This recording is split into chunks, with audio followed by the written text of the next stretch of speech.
Hey guys, so this is a video on the Reno Air Races crash just a few weeks ago in the jet race involving Aaron Hogue in the L-29 Dolphin.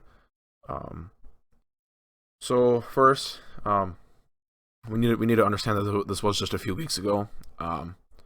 So this is still affecting some people out there. You know, a lot of people do not see this at all in their lifetime, something like this. So we need to keep that into consideration this early on, because this was not easy to watch for anybody, including the spectators and stuff. So yeah. So the airplane was an L-29 Dolphin painted red this year. It was here last year, although it was a silver paint scheme. Last year actually being Rookie of the Year. So he's a pretty new pilot to the races, having about I think like 2,300 hours total time, and owning a knife and gun business, from what I see. So he was 61 years old and his second year at the races. So the airplane, I should say that both airplanes in that picture to the left there are both L-29s. Aaron Hogue is the bottom one and the red one, and the competitor in the black L-29 there. And throughout the whole week, it was really entertaining racing to watch.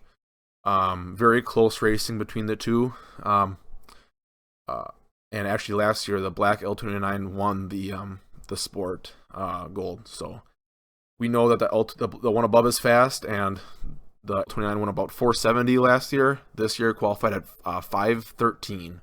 So it's pretty impressive speeds that he's pulling this year. Very competitive, for sure.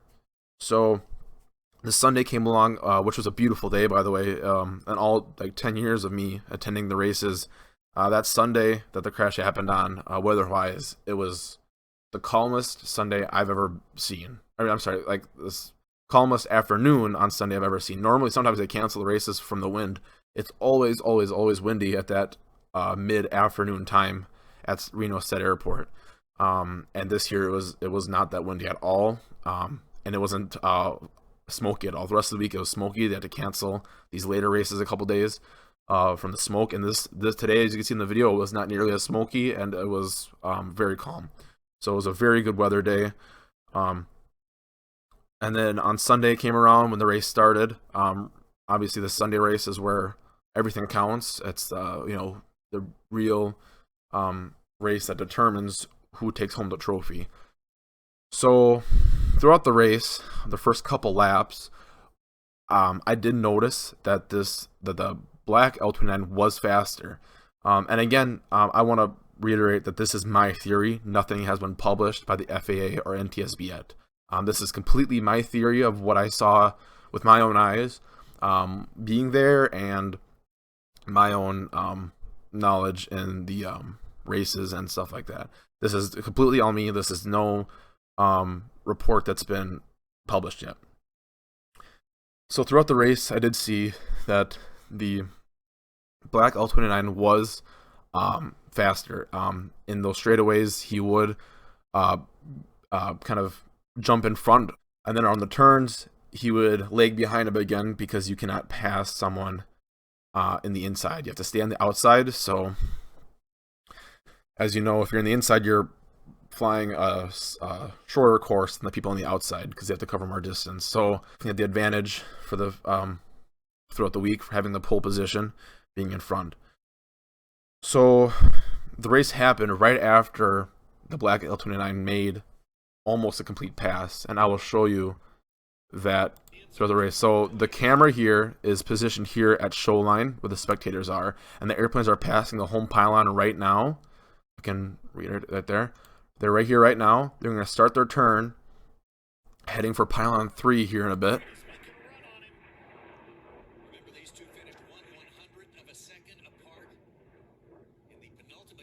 All right. So then you will notice right there, he's making a pretty solid pass. And then right there, yeah. Okay. Pretty solid pass. So they're about right here, right past pylon 3. They're about flying right here, the two airplanes. So this is the two airplanes to say. Right? So this is the black one, this is the red one. So he's the the black one's making a pretty solid pass here. So right as he gets in his line of sight,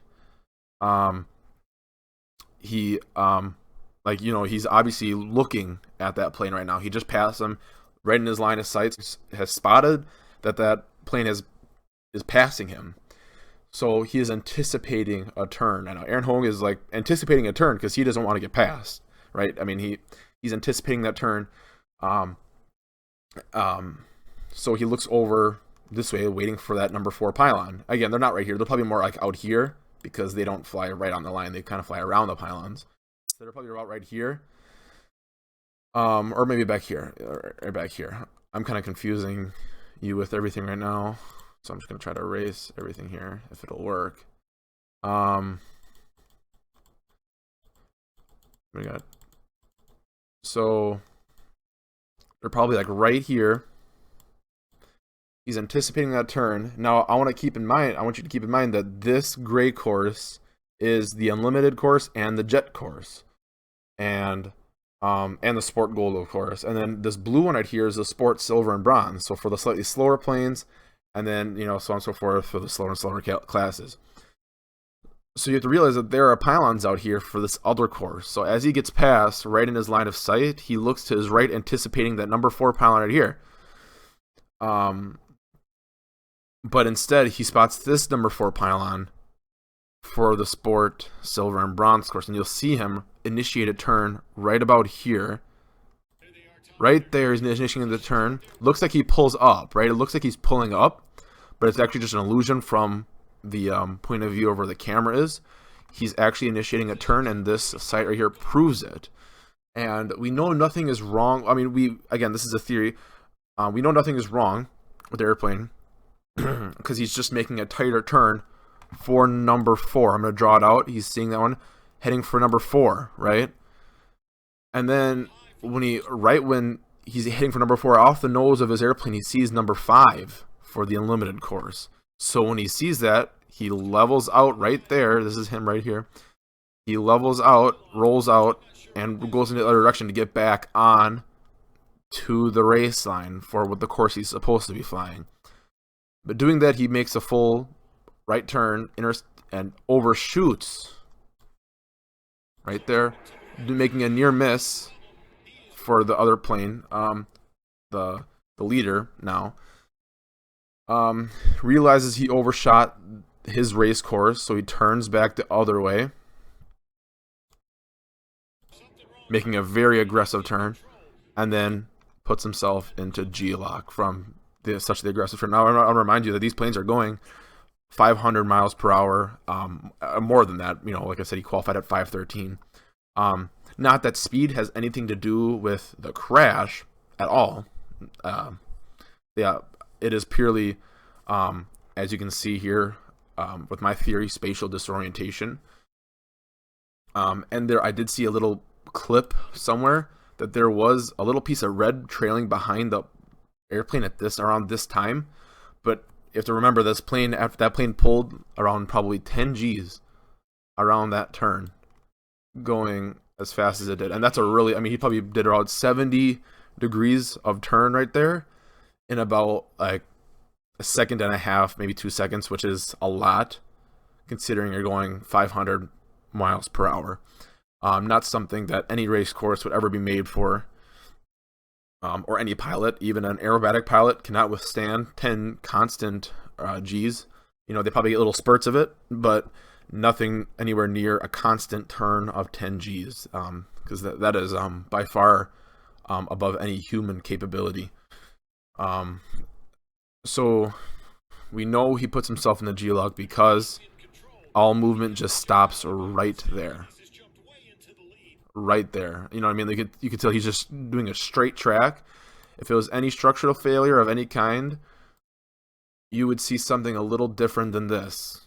You know, we've seen structural failures before, and this was not one of them. So I'm going to walk you through what happened here by drawing it out for you. So right here, he makes the turn for the wrong pylon. Sees it going for the wrong pylon. And hold on, let me read this here.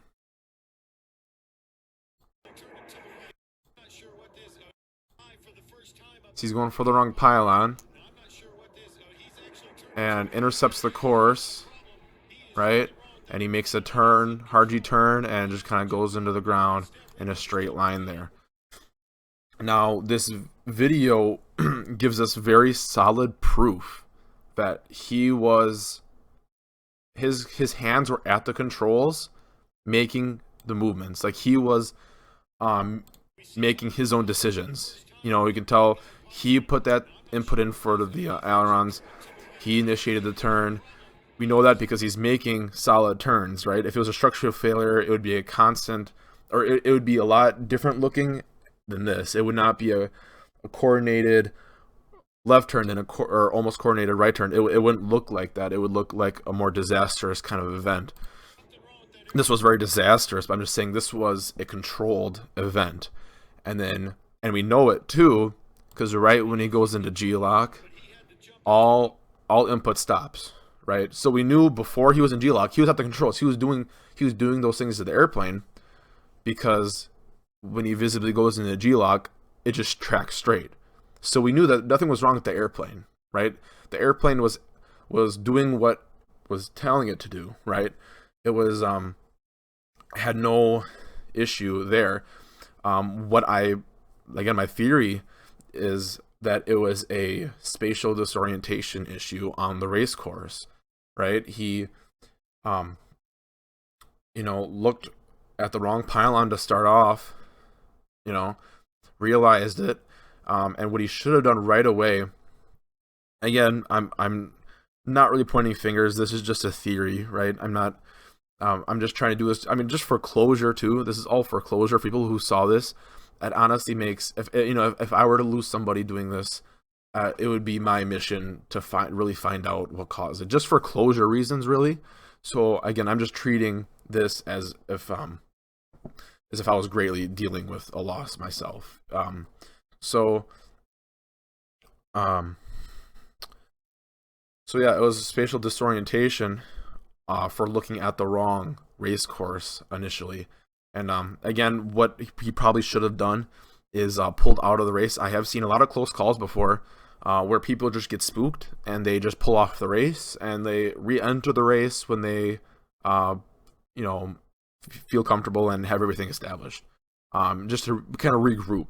And I've seen that multiple times where people have gotten close, they've gotten spooked or whatever, and they pull up, nothing wrong with that, and they pull back in. Yes, they probably aren't going to get as good of a race position, but safety is better than anything. But in this case, it was a very tight race throughout the whole week. So he was pretty determined to keep up with that plane. So I'm sure, he was just a real competitive, in a real competitive mindset, which ended up not being worth it, unfortunately. But again, he had the opportunity to pull up, in 2 times, and looking at the wrong pylon is innocent. It's an honest mistake. But right there, when he realized it, he should have probably pulled off the race and re-entered somewhere else. And especially after that, right there, he had a second chance right here to pull up and just kind of take it easy a little bit, and regroup. So that's something in the future. I think what the Pylon Racing School and the Reno Air Aces Association is probably going to really enforce a lot more and really touch on more is making sure pilots know if they ever get disoriented, just get off the race course, right, and re-enter wherever it's safe. Because I think with my theory, after seeing this and studying it a lot, I really can't see any other outcome different. Like I can't see the reason for this crash being any different. It just makes too much sense to me at this point, where it's like I'm very confident this is what happened. So yeah, but we will see what the FAA and NTSB will release in probably a few months.